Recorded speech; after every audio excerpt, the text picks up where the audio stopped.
21শে জুলাই শহীদ দিবস উপলক্ষে বাগডোগরার বিহার মোড়ে 1993 সালে আন্দোলনে পুলিশের গুলিতে নিহত 13 জন কংগ্রেস কর্মীর প্রতি শ্রদ্ধা জানানো হয়। অনুষ্ঠানে দার্জিলিং জেলা কংগ্রেসের কার্যকরী সভাপতি অমিতাভ সরকার দাবি করেন, শহীদ দিবসকে কেন্দ্র করে রাজনৈতিক ফায়দা তোলার চেষ্টা হচ্ছে। একই সঙ্গে তিনি জানান, এদিন প্রায় 25 জন তৃণমূল কর্মী কংগ্রেসে যোগদান করেছেন।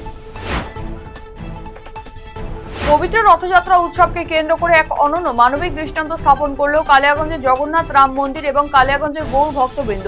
জেলা ব্লাড ব্যাংকের তীব্র রক্ত সংকট মেটাতে এবং এলাকার দুস্থ মানুষদের কাছে সুচিকিৎসা পরিষেবা পৌঁছে দেওয়ার লক্ষ্যে মঙ্গলবার আয়োজিত হলো এক বিনামূল্যে চিকিৎসা এবং রক্তদান শিবির। কালিয়াগঞ্জের মিলনপাড়ায় অবস্থিত জগন্নাথ রাম মন্দির প্রাঙ্গণে সকালে এই মহতী কর্মসূচির সূচনা করা হয়। দলীয় পতাকা ছাড়াই মঙ্গলবার শহীদ দিবস পালন করলেন মালদার বরিষ্ঠ তৃণমূল নেতা তথা ইংরেজবাজার পৌরসভার চেয়ারম্যান কৃষ্ণেন্দ্র নারায়ণ চৌধুরী। এদিন দলীয় কর্মীদের নিয়ে পৌরসভা সংলগ্ন শহীদ বেদিতে শহীদদের উদ্দেশ্যে পুষ্পস্তবক দিয়ে শ্রদ্ধা জানান তিনি। যদিও এদিনের স্মরণ অনুষ্ঠানে তাকে ছাড়া দেখা যায়নি অন্য কোনো তৃণমূল নেতাদের।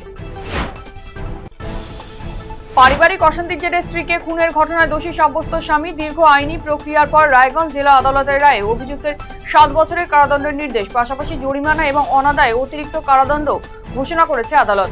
মঙ্গলবার রায়গঞ্জ জেলা আদালতের জেলা ও দায়রা বিচারক শুভ্রজিৎ বসুর এজলাসে এই মামলার রায় ঘোষণা করা হয়।